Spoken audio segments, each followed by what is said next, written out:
wonderful Nigerians, welcome to your darling station, The Living Television. We are at it again today. You'll be having your favorite program, Issues of the Moment. In today's Issues of the Moment, we'll be looking at the general election that is about 11 days to come by. And then we'll be looking at the general election, vote buying, those who are contesting, and then what determines the winnership of this forthcoming election? Is it the mammoth crowd pulled by these contestants or the issue-based campaign? These are many more we'll be looking at in today's program. From my far left, I have Comrade Nnamdi Elekwachi. Comrade Nnamdi Elekwachi is a historian and a public affairs analyst. Comrade, you're welcome to the program. Thank you for having me. It's such a privilege and honor. Good day, viewers. After him, I have St. Moses Ogbonna. St. Moses Ogbonna is a practicing lawyer and also a logician, a philosopher, so to say, and also a human rights activist. St. Moses, you're welcome to the program. Thank you very much. Welcome, viewers. All right. Today, we are going to look at the three major contestants in Nigerian politics today for 2023 presidential election.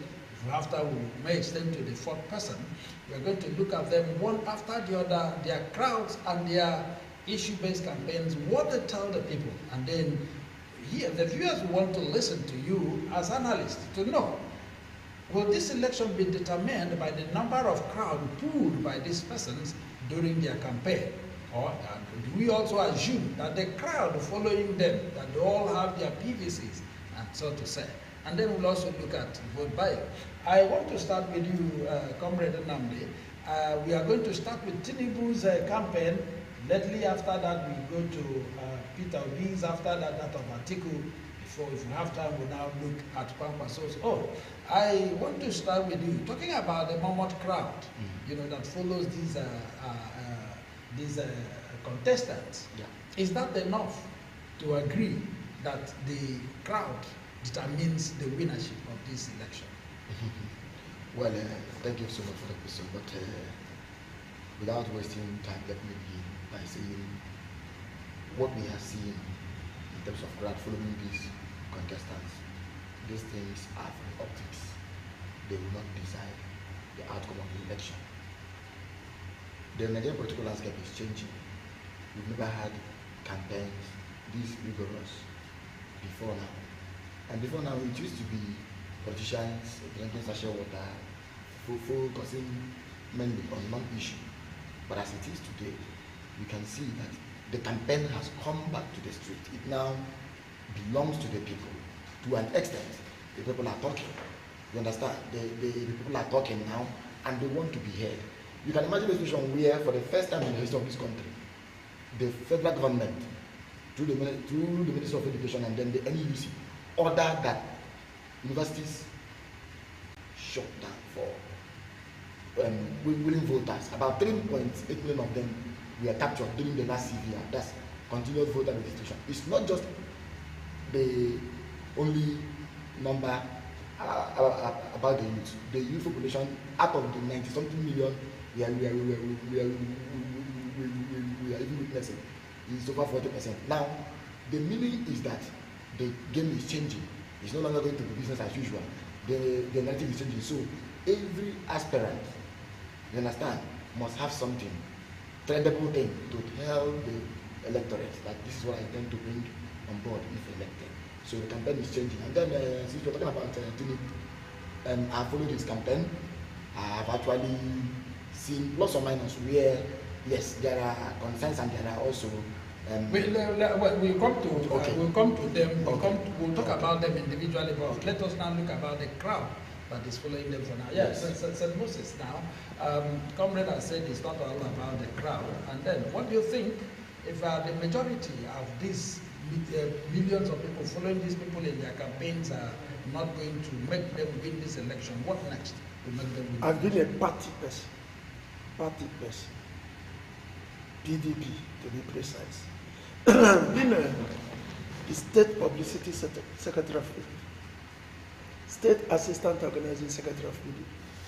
State immediate past State Organizing Secretary of PDP. Throughout the periods I were in the state executive, elections were conducted. Let me begin at the time of Obasanjo. We never saw Obasanjo in Abia State. I do not even know whether he campaigned at all. The first time we noticed that Obasanjo was going to was when we went to the convention. We now saw the list of the contestants. The famous Obasanjo. Ekweme. One Ekweme, 20 Obasanjo. Yes. When the votes of the primaries were being counted.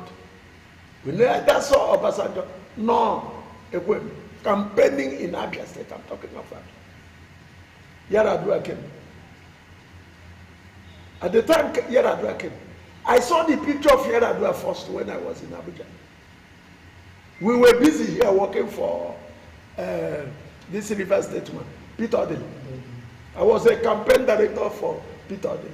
Even though Peter Odili never came to Abia, as close as Port Harcourt.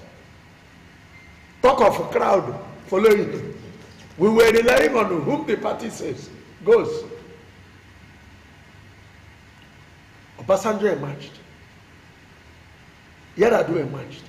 None of them, after their emergence, they neither came to Abia during the primaries, they never came to Abia during the electionary campaign program. Like that, Jonathan, the rest. I think, like Peter B. used to say, a new Nigeria is emerging. The elections in Nigeria were so conducted abysmally that everybody lost hope in the vote because nobody believed that his vote counted. It's the way una do it now. The person where una say go, make him go. The monkey will be busy voting. Babu will be busy winning. So people lost hope. It is this time around that Peter Obi left PDP and went to Labour, that Nigerians and the youth began to hear the facts, the statistics, how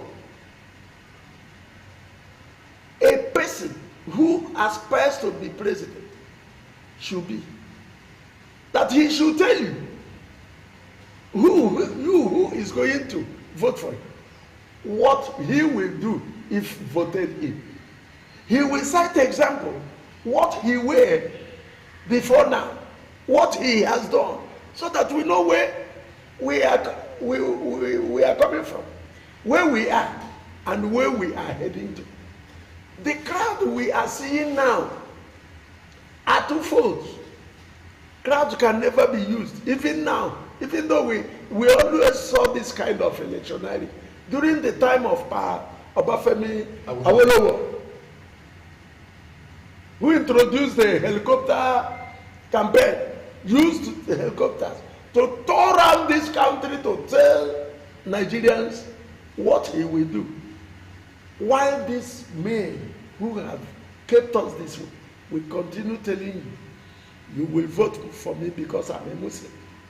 You will vote for me because I am not a Hausa, Igbo, or Fulani. So, but now, the issue-based campaign has started. Crowd have begun to move, surge towards the person they feel is ndị Igbo na-asị na ewu na-eso onye bu igu. The goats are now pursuing him that has the front. Some of these crowds are generic. Some of these crowds are manipulated, bought with money. As time goes on, we will see which one is a real crowd, yes, and which one is a propelled crowd. All right, comrades, talking about talking about this crowd, just like St. Moses mentioned here, Yes. some years past, you vote a president you've not even seen, and then he will emerge. As if, just like the example he gave concerning Obasanjo, I know then Yes. some of us were already grown and we voted then when it happened. And then, which is the very fact, a very big fact that Obasanjo never visited. But he won the election. But this time around, I think the narratives have changed. Yes. And people are moving from the contestants abusing.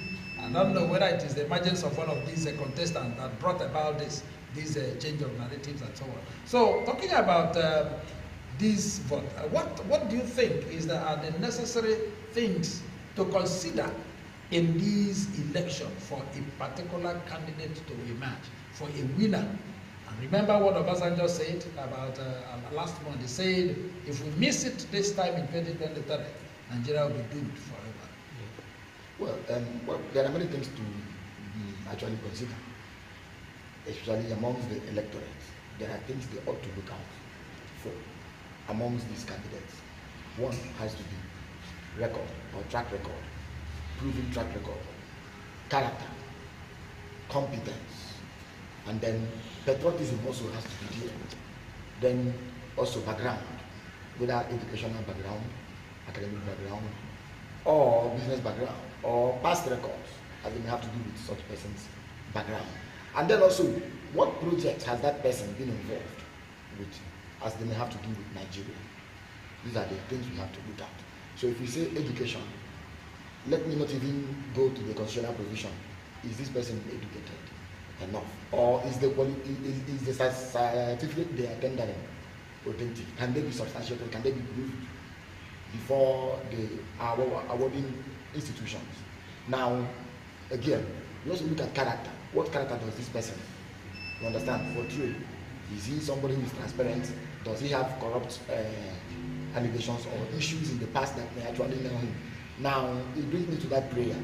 The priest, the clergy said that time, he said, may the character of your children be like the character of the one you want to vote for. This should also be the question we all have to ask ourselves. What character does this person portray? We all are aware of their antecedents. It is in the public domain. Everybody is aware.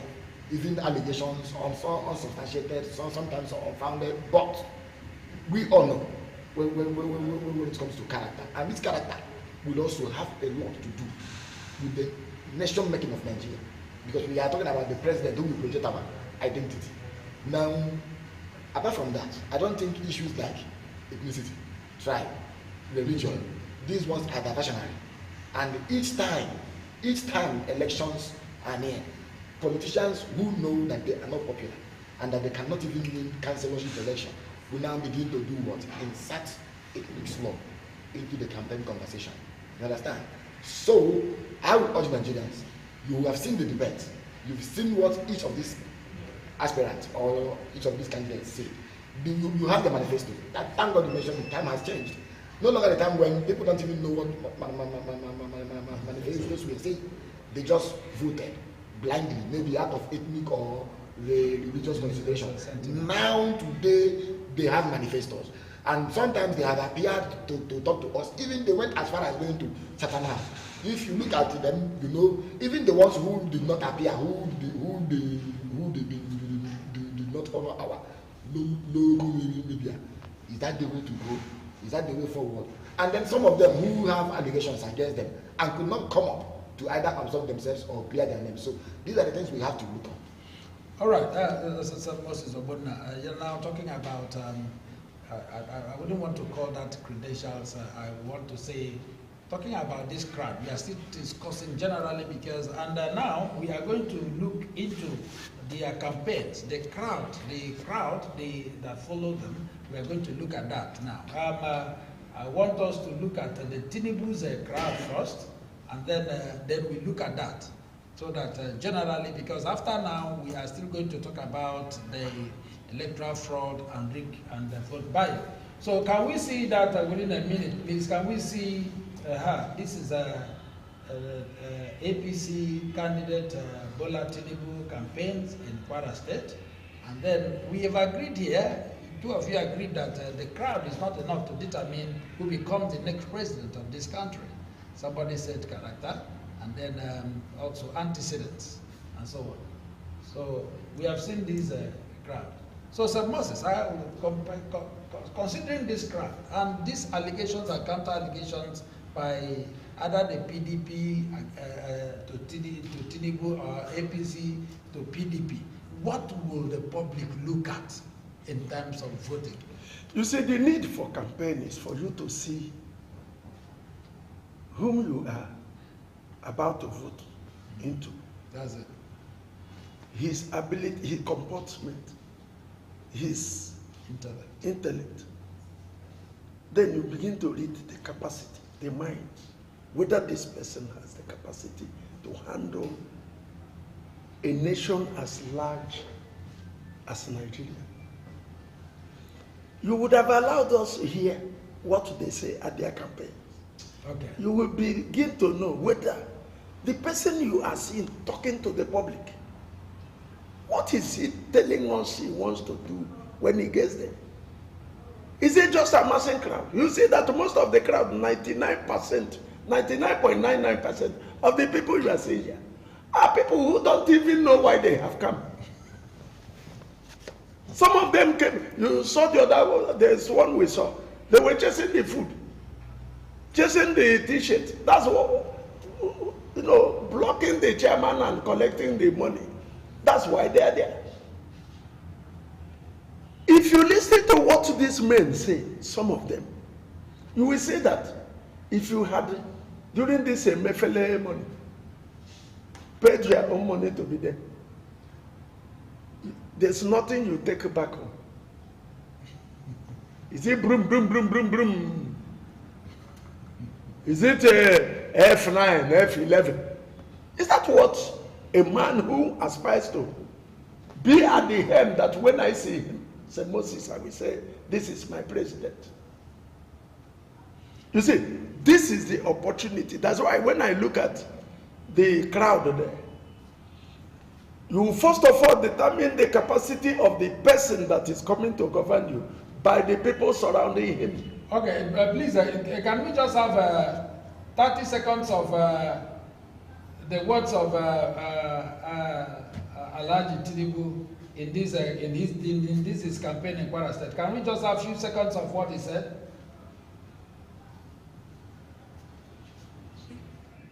Freedom.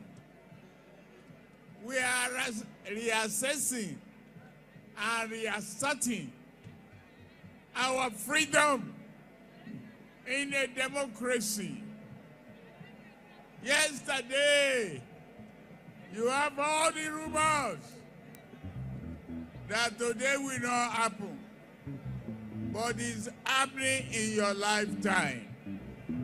We thank you for believing in Ramanu Abrazaki.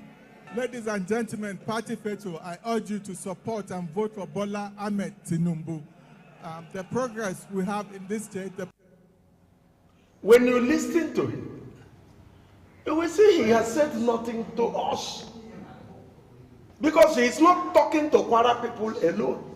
At this period of online, this, online, that.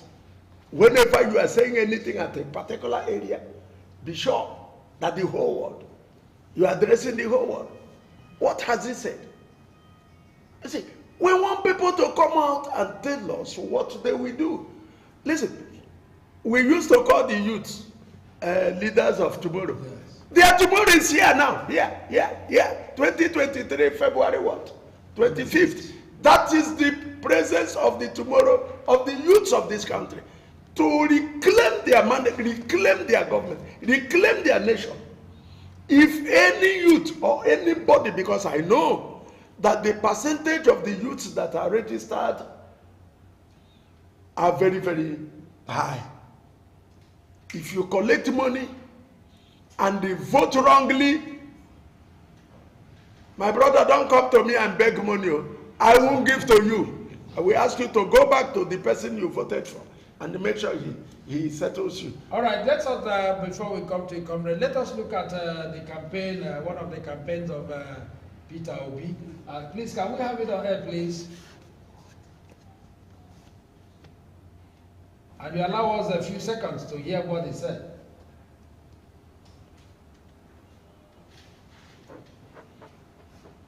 So while we're waiting for that to come, yes, comrade, Yeah. you had some boys' analysis about the crowd and also what Tinubu said. In fact, it was only the person that spoke after him, that was clear about their intentions.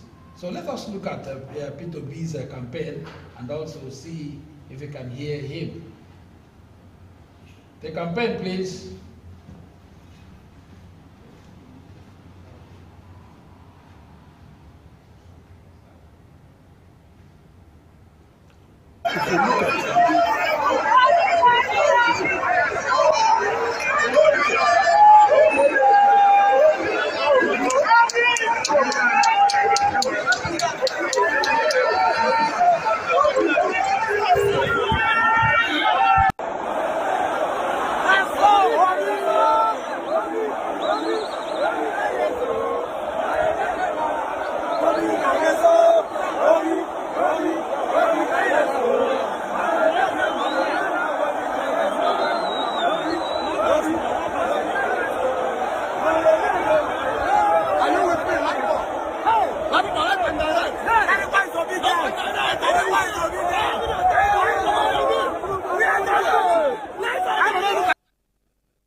analysis of the duel.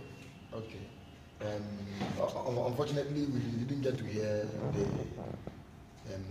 speech or the address of Peter Obi, but we also barely heard the one of Tinubu. But my comparison is going to be based on what is obtainable. Of course, we are all familiar with some of these clips. We've actually seen them, streamed them in our various on our various internet platforms. What I want to say is that, like I said before, the campaign has changed. It's no longer about diversionary antics or tactics. Now we are focusing on issue. And one of the things you see that will decide this election is the past. When I say the past, I do not mean it to be just the past history or the past record of the aspirant. I mean, what role the person played in the previous election, what promises he or his party made, whether they were able to live up to those promises is another thing, key factor now, and that is why you see apparent anger amongst the youth, and we know where the youth are channeling this anger towards, and we know where they are channeling their own support towards too. But if you look at the campaign of Bola Ahmed Tinubu comparatively with that of Peter Obi, yes, they both have actually taught the country the way they understand, or the best way they know how, and they have actually talked and we've actually heard them talk.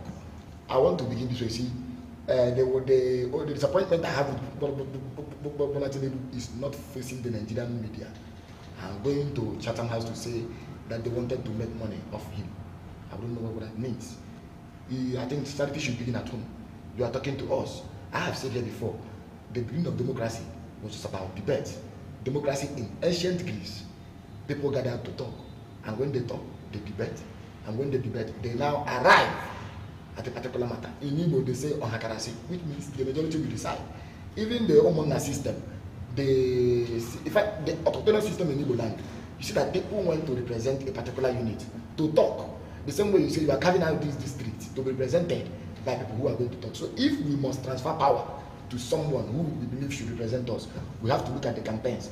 And then again, I think in most cases, although Tinubu camp is coming out to deny or to say such incoherence did not emanate from their principal or from their aspirant, we now begin to see that some of the things were not articulate. Some of the things said in this, I'm not here to need to talk about blah blah blah blah or what. You understand? My work is not to undermine Tinubu, but it's just to portray what I understand to be the fact, so that voters can actually see. Now, I did not see, in fact, I have not seen Tinubu clearly to talk about his campaign manifesto. Whether he appreciates them is a different thing entirely. Yes, it is his document. Whether experts wrote for him, he may have read them. But I'm talking about granting interview. Even when he went to Chatham House, he did not even answer questions that were posed to him. You understand? Now, he even delegated the questions to people like El-Rufai, Dele Farike, and the rest of them.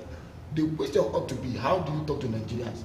Now, if we bring us back to the Nigerian Bar Association outing, in fact, other professional bodies have actually had time to gather these candidates, and then Bola Tinubu did not appear. Now we've actually seen him talk in his campaign grounds, on campaign grounds. Fine, he will always talk about prosperity, you understand, and his capacity to do the job. He has a good record of being able, let's not take it away from him, to look inward when the federal revenue stopped coming.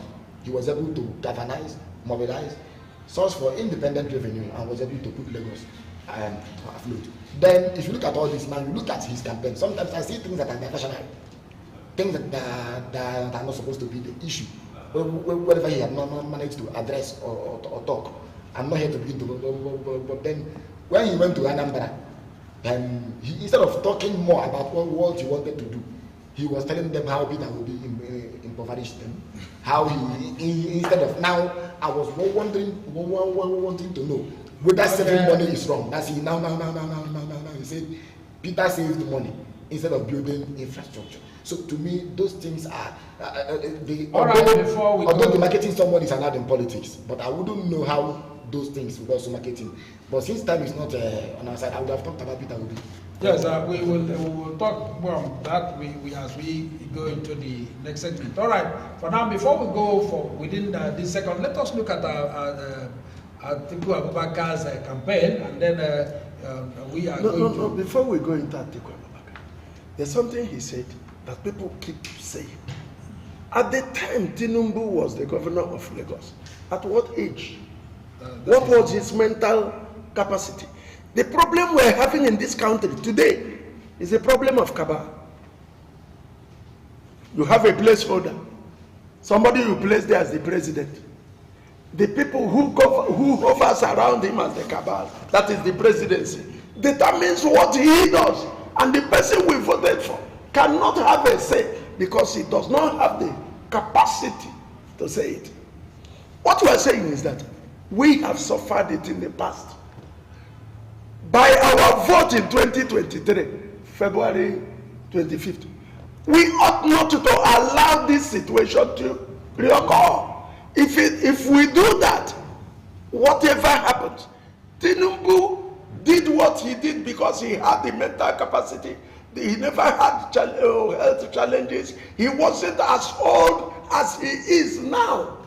We have youthful people whose mental capacity is sound, whose health is sound, who can reason very positively, who cannot allow a cabal or people around him to determine for him what to do. These are the kind of people we want in February 25th, 2023. All right, let us look at Atiku's this before we leave for now. Atiku's campaign for just a few seconds, please. Can we have it? Candidates of the party were presented to the crowd. One message that has been emphasized here and continues to be emphasized wherever the campaign team goes is the out and vote. They also ask that people protect their votes. Lanre Lasisi, Channels Television News.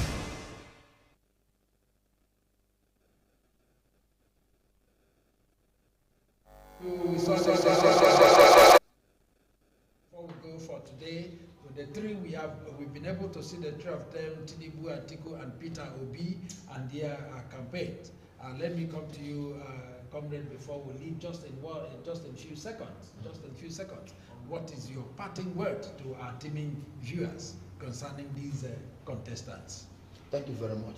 Viewers, please, if you must have to vote, go back, read the campaign manifesto of each and every one of the aspirants, and ask yourself whether they have been really living up to those things, and whether they have been saying, pledging. If they are telling you from consumption to production, ask yourself, has such a person appeared and they funded that? If they are telling you they are going to privatize, ask yourself, has he appeared to talk about how he's going to make it work for us? If they are telling you anything, ask yourself, are they talking about, do they even understand their manifesto in the first place? And what is their past record? Is there anything shady about them? Because this country must not continue this way. Thank you.